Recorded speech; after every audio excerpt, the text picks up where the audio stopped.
Okay, so the first step in making soup is getting our stock going. I've prepped a number of different vegetables. I'm going to throw it into this stock pot. We'll bring it up to a boil and we'll take it from there. So let's start by putting some olive oil in this pot. And you're going to see this is just extra virgin olive oil. And by the way, you don't actually need to use this step. You can go ahead and saute some vegetables up. It will just bring a little bit more flavor into your stock, but it's not necessary. Okay, so we'll get that heating up. And we're just going to add a number of things into our stock pot. We have a couple of whole carrots. I'm just going to put them into large chunks. We have some celery with the fronds. I'm going to cut those again into large chunks. We have a couple of cloves of garlic. I'm going to smash those just to get some of the flavor out. They can stay whole. Okay. We have those happening. I'm going to go ahead and add those into the pot.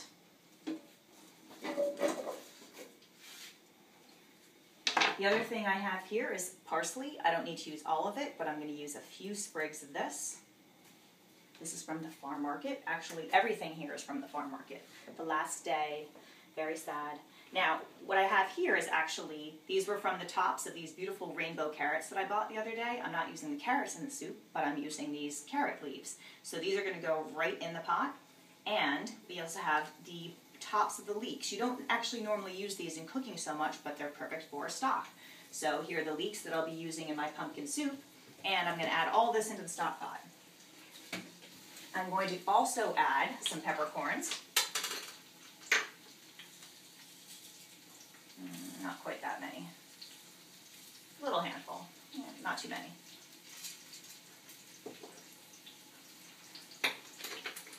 And the last thing I'm going to add is some onion. Yes, we have the leeks, which is part of the same family, but it's a big pot there, so I want some more onion. And I mentioned before, you can go ahead and add the skins. And we just need chunks here. We're not dicing or slicing or anything like that.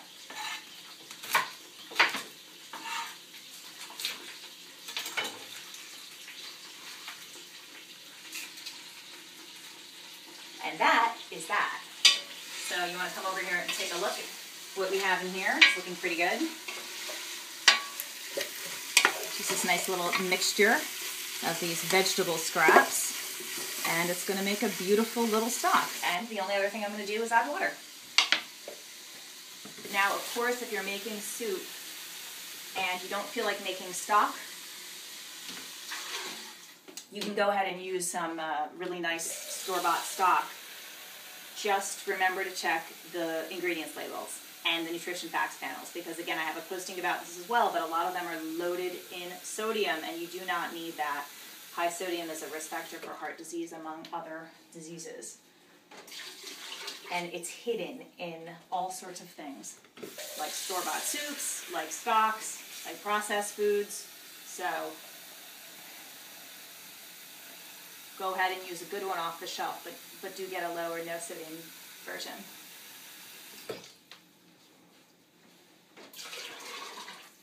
Okay, so we have our stock pot happening over here. All I've done is lightly sauteed a bunch of vegetable scraps from the farm market and from my soup ingredients. I've added a whole bunch of water. I've added some peppercorns, and I turned the heat up. I'm going to bring this up to a boil. After it comes to a boil, I'm going to turn it down to a simmer and let it sit for about 45 minutes, up to an hour, not longer than an hour. Hi there, my stock is ready. It's been on the stovetop for about 45 minutes, and I'm ready to drain the vegetables out. So I have a colander here, and all I'm doing is pouring everything in. That's kind of hot, actually.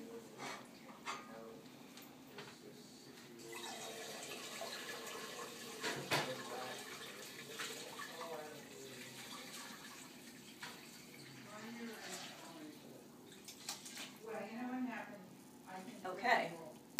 So why don't you come on over here and see everything in here. So basically,